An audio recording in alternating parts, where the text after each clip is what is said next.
Pristatau Manitou OLM 412H teleskopinį krautuvą.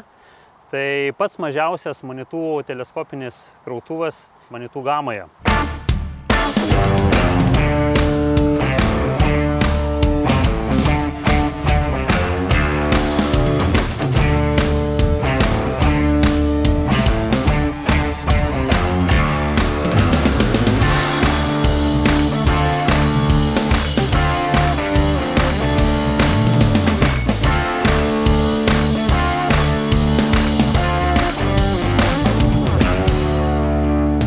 ULM yra Ultra Light Manitou, mažas Manitou teleskopinis krautuvas, 4 metrai kelimo aukštis, 1,2 tonos hidrostatinė važiuoklė.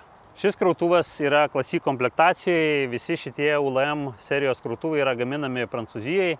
Jie pasižymi tuo, kad yra labai kompaktiški, lengvi, juos galima transportuoti ant platformos prie mašinos. Krautuvo plotis yra 1,49 m, o aukštis 1,92 cm. Tinka pravažiuoti, kur yra siauri pravažiavimai, darbui medelynuose, arklidėse, kitur, kur reikalinga kompaktiška mašina.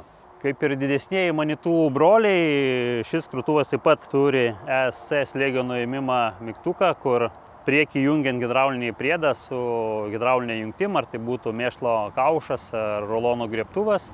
Paspaudus porą sekundžių palaikius, slėgis nusiima iš priekinio prikabinimo sistemos ir galit priedą sėkmingai atjungti.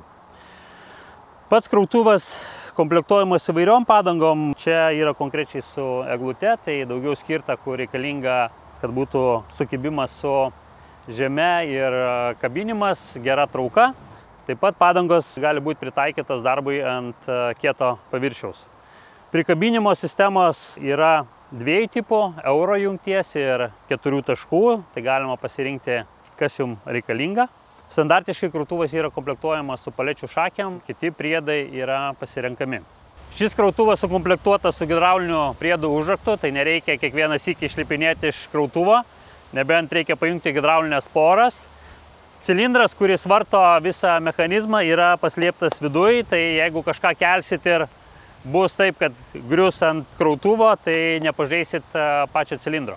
Šis krautuvas maksimaliai kelia 1250 kg, maksimalus kelimo aukštis 4,3 metro.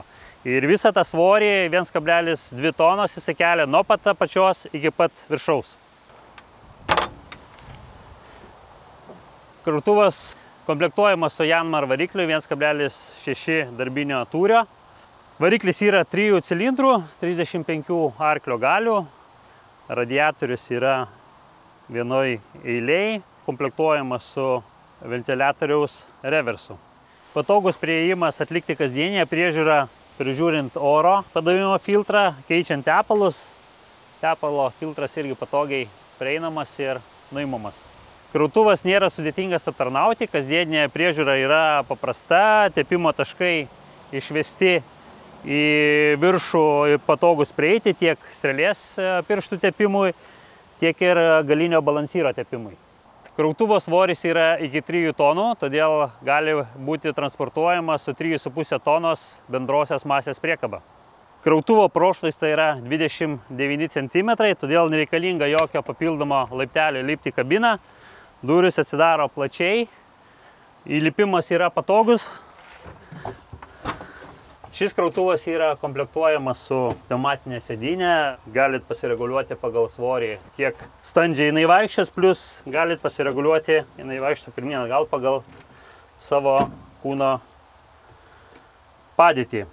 Taip pat porankis kartu, visas valdymas vaikšto kartu su porankiu, tai žmogui dirbant ilgesnę darbo dieną nepavargsta ranka. Šiame krautuvė, kaip ir visuose Manitou krautuvose, yra naudojamas Manitou GSM patentuota valdymo rankena, ant kurios yra visas strėlės valdymas, plus važiavimo krypties keitimas į priekį ar atgal. Kaip ir kituose krautuvose, Manitou naudoja spalvinius DSB jungtukus. Pagal funkcinius dalykus yra skirtingų spalvų. Raudoniai yra pavojaus ar atsargiai mygtukai. Mėlyni yra hidraulikos, o juodi visi kiti. Šis krautuvas yra komplektuojamas su start-stopo sistema, tai reiškia, jeigu mes esam krautuvė, sustojam kažką tai paimti, išlipus iš krautuvo, jisai po kelių sekundžių išsijungia. Atsisėdus, vėl užvedam kaip ir paprasta automobilį. Pats valdymo ekranas yra lietuvių kalboj. Vartotojui yra tikrai labai patogu, visa informacija, informaciniai užrašai, ar paspaudėm kažką, ar išmetė kažkokią klaidą, tai aišku, ką padarėm negerai, ką reikia padaryti, tai kasdieniam naudojime tai yra labai patogu. Kabina yra gana kompaktiška, bet ir tai joje yra pakankamai erdvės, patogiai dirbti visą dieną. Kaip ir MLT serijos krautuvai, šis krautuvas yra komplektuojamas su automatiniu ventiliatoriaus reversu, kas leidžia dirbti dulkėtose sąlygose, jeigu ten kažkur važiuojam šiaudus krauti ir panašiai. Tai ventiliatoriaus reversas išpučia radiatorių ir neleidžia varikliui užkaisti. Vairavimo režimai taip pat yra 3. Tai kai galiniai ratai įsirakina tiesiai vairuojamai priekį, tai transporto pozicijai, važiuojamas ratu ir važiavimas krabu. Šito krautuvo maksimalus važiavimo greitis yra 25 km į valandą. Aprūpintas krautuvas visom informaciniam sistemom, kelio lempos yra halogenai, galinės šviesos yra ledinės. Matomumas iš kabinos tiek priekį, tiek į viršų yra patogus per visą strėlės kėlimo aukštį, tai darbas yra saugus. Kadangi krautuvas yra kompaktiškas, gana siauras, tai techninės galimybės leido, kad viršui būtų įdėtas specialus polikarbonatinis stiklas ir nebūtų naudojamas jokios papildomos apsaugos, kurios trukdytų matomumui.